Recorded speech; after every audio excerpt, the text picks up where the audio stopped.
মাত্র ৩ মাস আগে বিয়ে করেছিলেন তিনি। হয়তো বিদায়ের সময় বলেছিলেন, কিছুদিন কষ্ট করি, তারপর সব ঠিক হয়ে যাবে। কিন্তু সেই ফিরে আসা আর হলো না। পরিবারের স্বপ্ন পূরণ করতে পর্তুগালে পাড়ি দেওয়া সিলেটের তরুণ শামসুল ইসলাম, যাকে সবাই কামরান নামে চিনতেন, কর্মস্থল থেকে ফেরার পথে সড়ক দুর্ঘটনার শিকার হন। হাসপাতালে চিকিৎসাধীন অবস্থায় শেষ পর্যন্ত জীবনযুদ্ধে হার মানেন তিনি। এক মুহূর্তেই ভেঙে গেল একটি পরিবারের সব স্বপ্ন।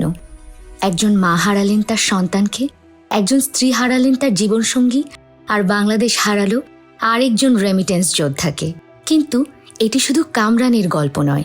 গত কয়েক সপ্তাহেই কাতার, সৌদি আরব ও পর্তুগালে একাধিক বাংলাদেশি প্রবাসী বিভিন্ন দুর্ঘটনায় প্রাণ হারিয়েছেন।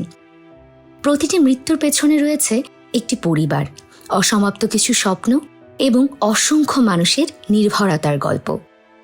আমরা যখন রেমিটেন্সের হিসাব দেখি, তখন সংখ্যাগুলো চোখে পড়ে, কিন্তু সেই সংখ্যার পেছনে থাকা মানুষগুলোর সংগ্রাম কি আমরা সত্যিই দেখি?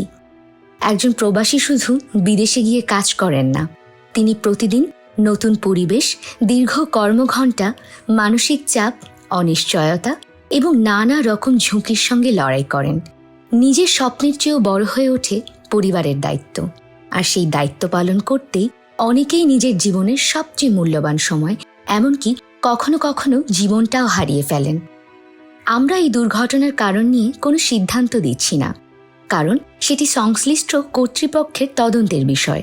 তবে একটি প্রশ্ন অবশ্যই করা যায়, যারা নিজেদের ঘাম আর পরিশ্রম দিয়ে দেশের অর্থনীতিতে গুরুত্বপূর্ণ অবদান রাখছেন, তাদের নিরাপত্তা, জরুরি চিকিৎসা, বীমা, আইনি সহায়তা এবং মৃত্যুর পর মরদেহ দ্রুত দেশে ফিরিয়ে আনার ব্যবস্থা, এসব কি যথেষ্ট?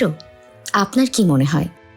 কমেন্টে আপনার মতামত লিখে জানান, কারণ একজন প্রবাসীর জীবন শুধু একটি পরিবারের নয়, পুরো দেশের ভবিষ্যতের সঙ্গেও জড়িয়ে থাকে। যেখানে প্রবাসীর অধিকার, সেখানেই প্রবাস ওয়ার্কার্স পার্টি।